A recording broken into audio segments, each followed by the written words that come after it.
August 30th, 1930, Omaha, Nebraska. The Great Depression is destroying everything. Banks collapsing, unemployment at 25%, families losing their homes. And on this day, a baby is born. Warren Edward Buffett. This child, born into the worst economic disaster in American history, will eventually accumulate $160 billion. But here's what makes his story worth understanding. It's not a story about luck or inheritance or being in the right place at the right time. It's a story about one massive mistake. A mistake born from anger, a mistake that cost him roughly $100 billion. And what triggered this catastrophic decision?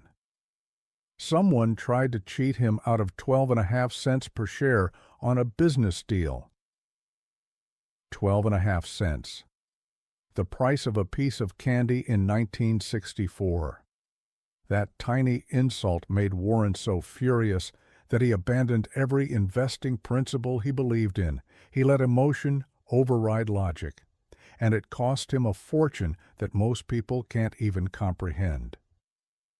But that mistake, it taught him more than any success ever could. Let's start at the beginning. Warren's 6 years old. Most kids are playing. Warren's selling 6-packs of Coca-Cola door-to-door in Omaha. He buys them from his grandfather's grocery store for 25 cents, sells each bottle for a nickel, 5 cents profit per pack. Now, this isn't just a cute childhood story. This is the foundation of everything that comes later. Because Warren's not playing at business. He's studying it.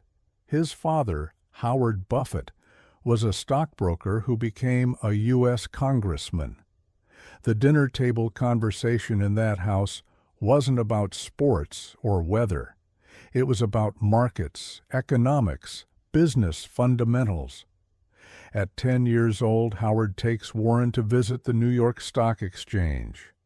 And while that might seem like a boring field trip for most kids, Warren's fascinated by all of it, the numbers, the patterns, the mechanics of capital allocation. He's absorbing it all. 1941. Warren's 11 years old. He walks into a brokerage with his sister, Doris. Uses money he's saved from paper routes and side ventures, and he buys his first stock. Citi Service Preferred 6, shares total. $38 per share. The stock immediately drops, and his sister's worried. Warren's worried. It eventually crawls back to $40, and Warren sells. Small profit, safe play. The stock then climbs to nearly $200 per share. That moment, watching what could have been, teaches Warren the first critical lesson of his investing life. Patience, the ability to hold through volatility, to not sell quality assets simply because they're temporarily uncomfortable. It's a lesson that will eventually make him tens of billions of dollars. By 13, he's filing tax returns and claiming his bicycle as a business deduction. At 14, he buys 40 acres of farmland for $1,200 and leases it to a tenant farmer, passive income at 14 years old. His senior yearbook quote reads, "Likes math, a future stockbroker." He was right. But there's a less comfortable part of Warren's childhood. His mother, Layla, was verbally abusive, particularly toward his sister Doris, though Warren experienced it as well. Constant criticism, impossible standards, emotional volatility. That kind of childhood leaves scars. Warren developed a deep aversion to conflict and a persistent fear of disappointing others. He became, in many ways, a perfectionist, driven by anxiety as much as ambition. It's worth noting because it humanizes him. This isn't a story about some superhuman who never struggled. This is about someone who succeeded despite, or perhaps because of, real pain.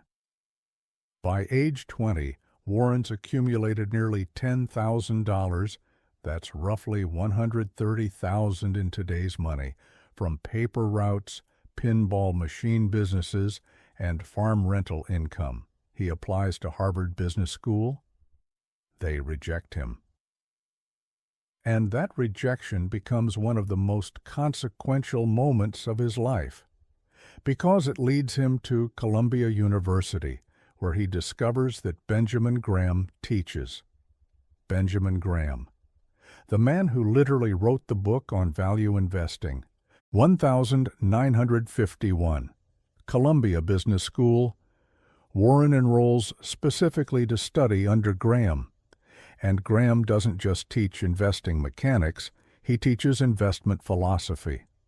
The core principle is this: most people treat stocks as abstractions, just numbers on a screen, tickers that go up or down.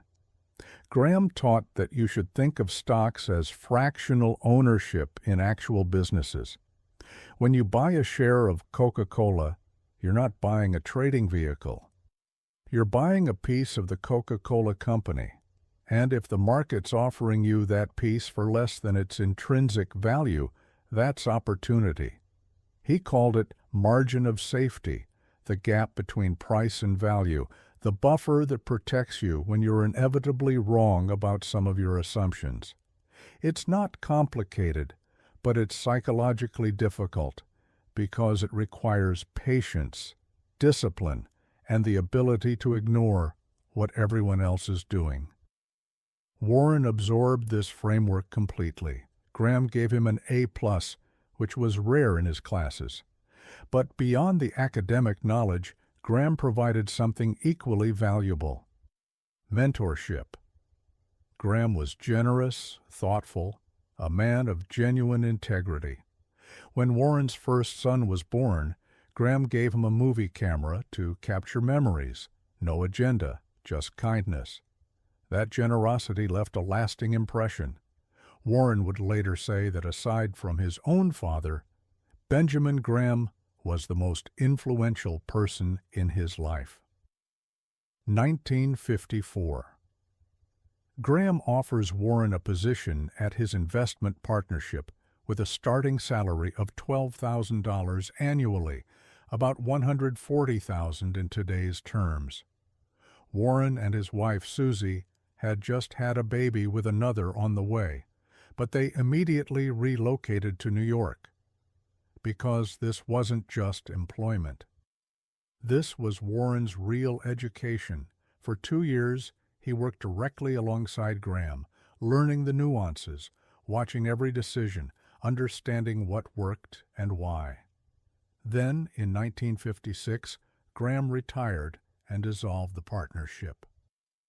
Warren was 35 years old with $174,000 in savings, roughly $2 million in today's money, and a complete understanding of value investing principles. He returned to Omaha and started Buffett Partnership Limited. Within 3 years, he was running 6 separate partnerships, finding undervalued companies, buying them, watching them appreciate. His investors were getting wealthy, and the system was working beautifully.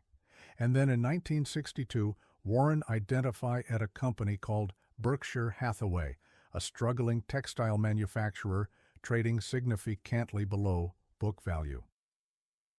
This is where everything changes.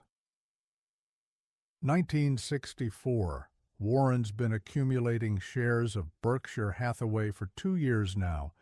It's a classic value play. Buy a struggling company for less than its assets are worth, wait for it to close some mills and sell some property, then make a quick profit when they buy back your shares. Simple, unemotional, exactly what Graham taught him.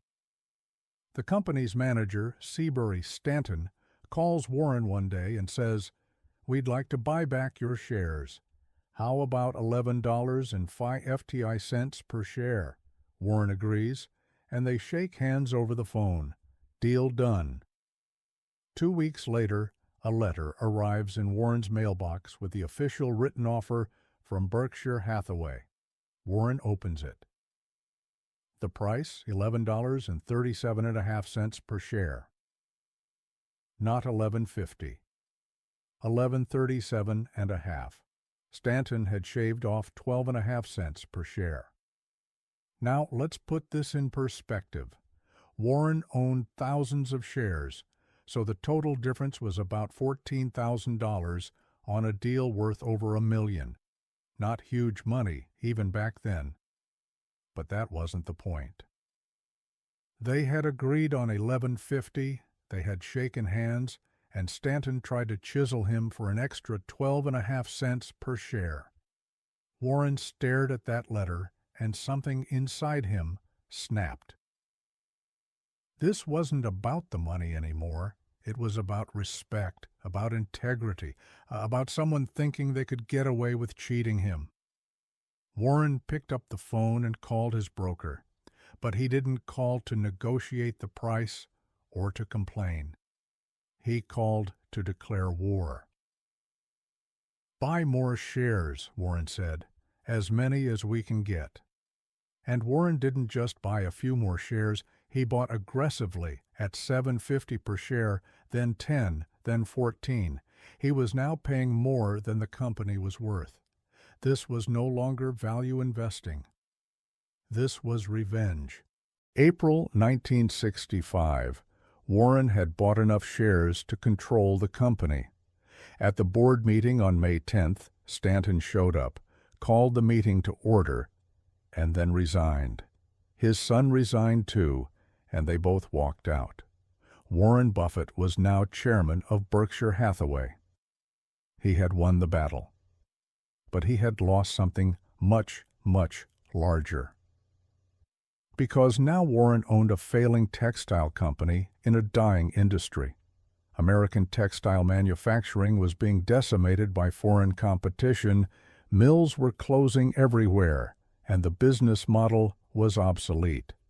Berkshire Hathaway was hemorrhaging cash, and Warren had bought control of it not because it was a good investment, but because someone had disrespected him over 12.5 cents per share. Decades later, Warren would call this his worst trade ever. He estimated it cost him potentially $100 billion in opportunity cost. $100 billion. Because he couldn't control his anger over 12.5 cents. But this is where you see Warren's intelligence. He doesn't double down on the mistake. He adapts. He recognizes textiles are dying, so he starts extracting capital from the mills and redeploying it elsewhere. 1967.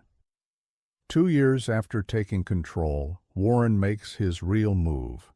Berkshire Hathaway acquires National Indemnity Company, an insurance business, for $8.6 million. This is the decision that transforms everything. Insurance companies have a unique characteristic called float. When customers pay premiums, the money comes immediately, but claims get paid out later, sometimes months or years later, sometimes never. In the interim, that money can be invested. Warren realized he could use float as essentially free capital to invest in stocks, bonds, and other businesses, and he could keep the investment returns. It's an elegant structure, perfectly legal, and it becomes the engine that powers Berkshire for the next 60 years. But Warren was still stuck with the textile operations, which continued losing money year after year. He tried to turn it around, invested in new equipment and better management, but nothing worked. Finally, in 1985, 20 years after taking control, Warren shut down the textile business entirely. He later admitted that if he'd invested directly in insurance companies instead of wrapping them inside Berkshire Hathaway, his returns would have been several hundredfold higher. There's another layer to this mistake. When Warren bought National Indemnity in 1967, He made it part of Berkshire rather than his private partnership, which meant the legacy Berkshire shareholders, the people he'd bought out from, retained ownership of 39% of everything. Warren calculated this decision diverted approximately $100 billion away from himself and his original partners to, as he put it, a collection of strangers. $100 billion. But I don't think Warren truly regrets it, because these mistakes taught him something invaluable. Never make investment decisions from emotion, always maintain discipline, and think long-term. Sometimes the most expensive lessons are the most valuable. 1976. Warren's about to make what he'll later call his favorite investment ever, Geico, the insurance company. Warren's history with Geico goes back to 1952, when he was 20 years old, and took a train to Washington, D.C. on a Saturday to visit their offices. The building was closed, but a janitor let him in, and Warren met Lorimer Davidson, the vice president, who spent 4 hours explaining GEICO's business model. Direct-to-consumer insurance with no agents, no middlemen, lower costs, sustainable competitive advantage. Warren fell in love with the model. Expanded recklessly, and the company was approaching bankruptcy. The stock price was collapsing, and panic was spreading everywhere. But Warren didn't see panic. He saw that the fundamental business model was still intact. They just needed competent leadership. He joined the board and helped recruit Jack Byrne as CEO, a turnaround specialist who fired half the workforce, exited unprofitable markets, and raised premiums aggressively. It was brutal, but effective. And while everyone else was selling, Warren was buying. $4 million in common stock, $19 million in preferred stock, for a total investment of roughly $46 million. 1 year later, his common stock was up 150%. He continued accumulating, and by 1980, he owned 33% of the company with a total investment of $46 million. In 1995, he bought out the remaining shares for $2.3 billion. His initial $46 million had turned into $2.4 billion, a 5,000% return. Warren later said GEICO was his favorite investment, not Coca-Cola, not Apple, but GEICO, because it validated everything Graham taught him. FI and quality businesses trading below intrinsic value, ignore market noise, think long-term, and have conviction when others are fearful. Now Warren had something powerful, insurance float from multiple subsidiaries, billions of dollars in essentially free capital to deploy. And he started acquiring aggressively. The Washington Post, See's Candies, ABC Capital Cities. Each one a quality business purchased at a reasonable price, and each one held indefinitely. But there's one more investment coming, one that will define his public legacy more than any other. Fall 1988. The market's still recovering from the October 1987 crash. Black Monday, when the market declined 25% in a single day. Fear still dominated sentiment, and Warren Buffett quietly began accumulating shares of Coca-Cola. By spring 1989, word got out. Warren had invested over $1 billion in Coca-Cola. Wall Street was confused because this wasn't Warren's typical play. He focused on insurance, newspapers, unsexy businesses. But Coca-Cola?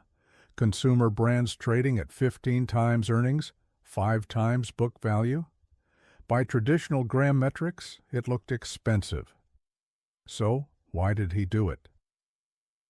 Because Warren recognized something that transcended traditional valuation metrics: In 1988, the average American consumed 289 Coke servings annually. But in China, consumption was under 10 servings per person. India, under 10. Brazil, under 10.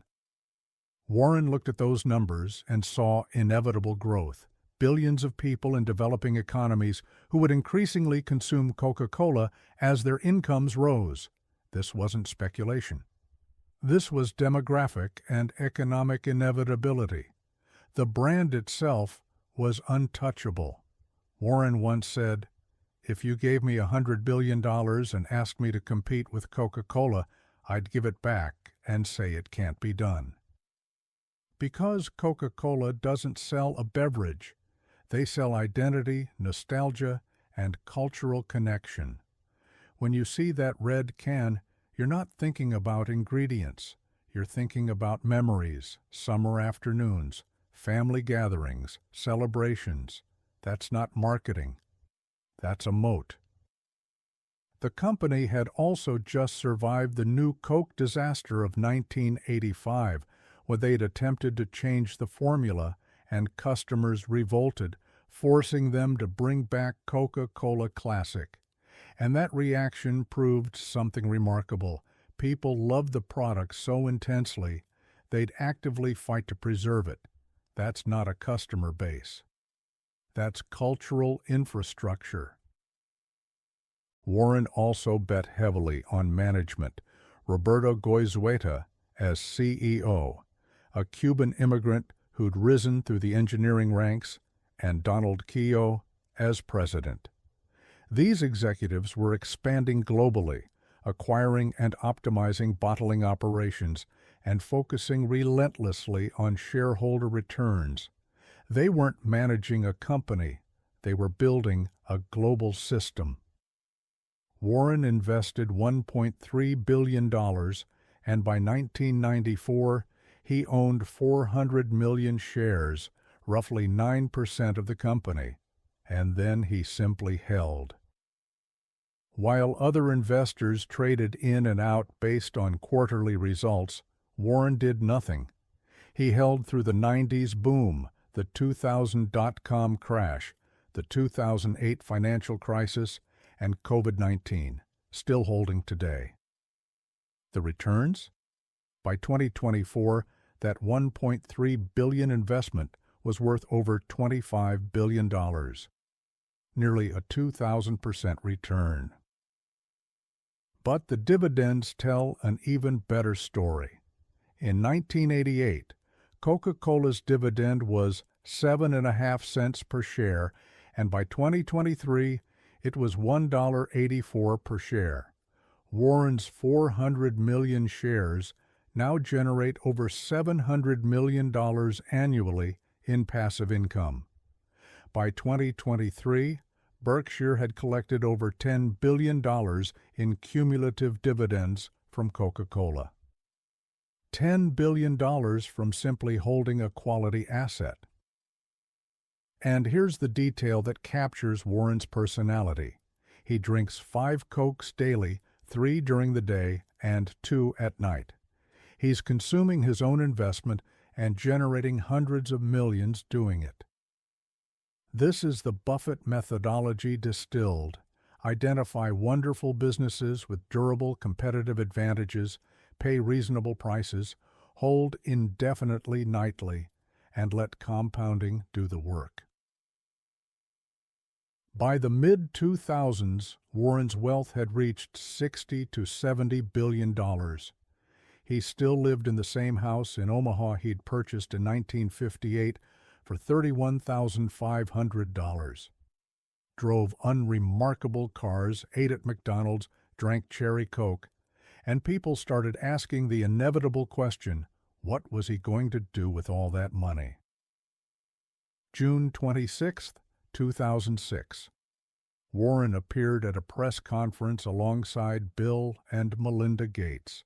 His announcement, "I'm pledging 10 million shares of Berkshire Hathaway to the Bill and Melinda Gates Foundation." The calculation was immediate, $31 billion.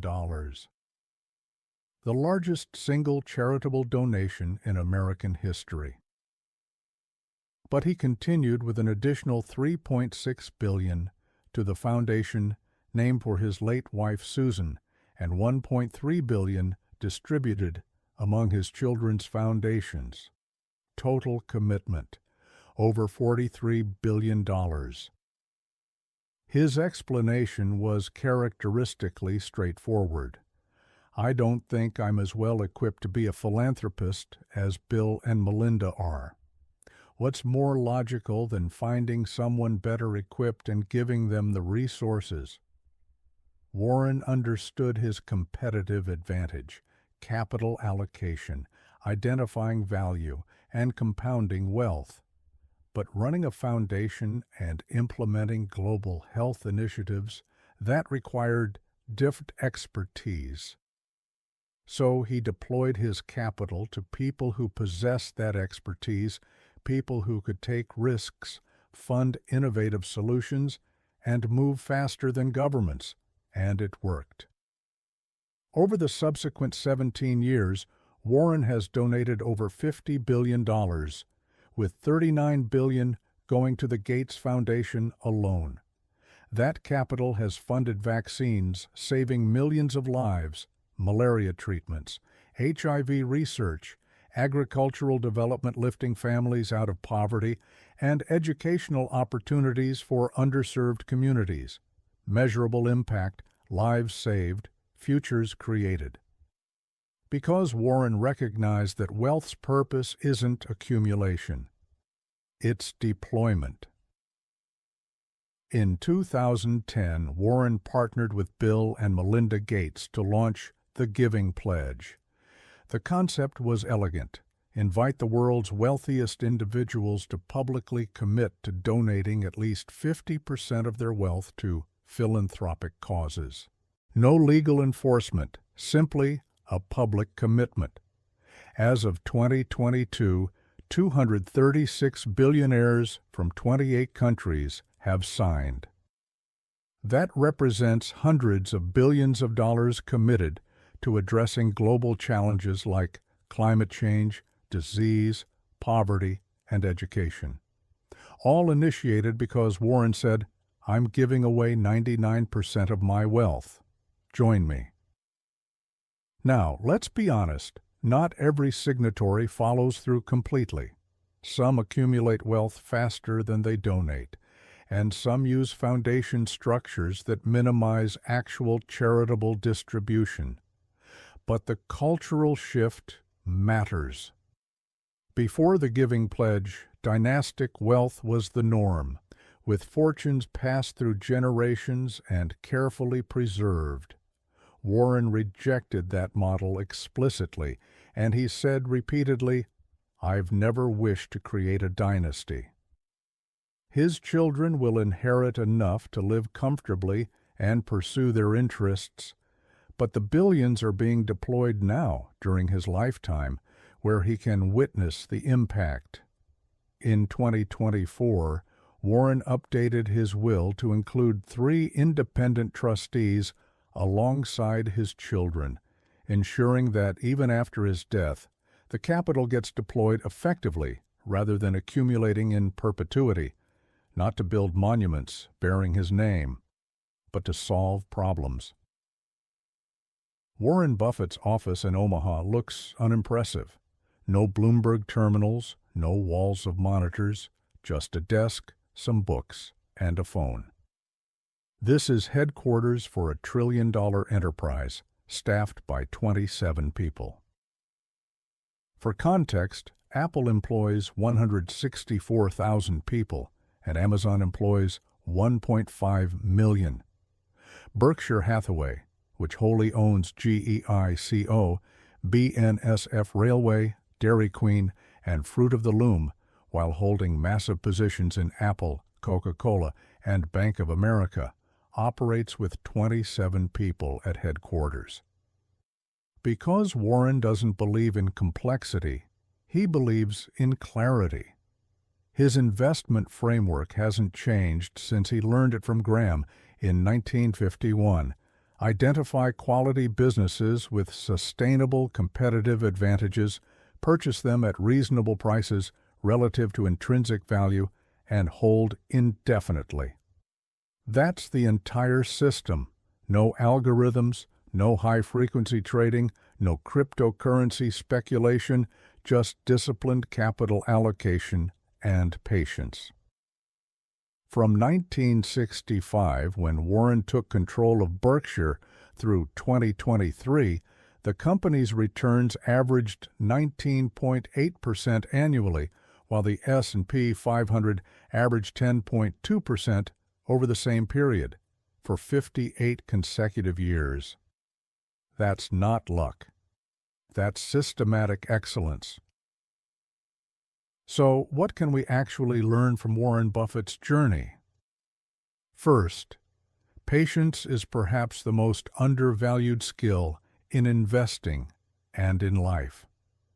Warren bought Coca-Cola in 1988 and still holds it 36 years later, while most investors can't hold positions for 36 days without getting anxious. That patience differential is where returns come from. Second, mistakes are inevitable and valuable if you actually learn from them. Warren bought Berkshire Hathaway out of anger, and it cost him roughly $100 billion. Most people would hide that, but Warren discusses it openly because he's not afraid of being wrong.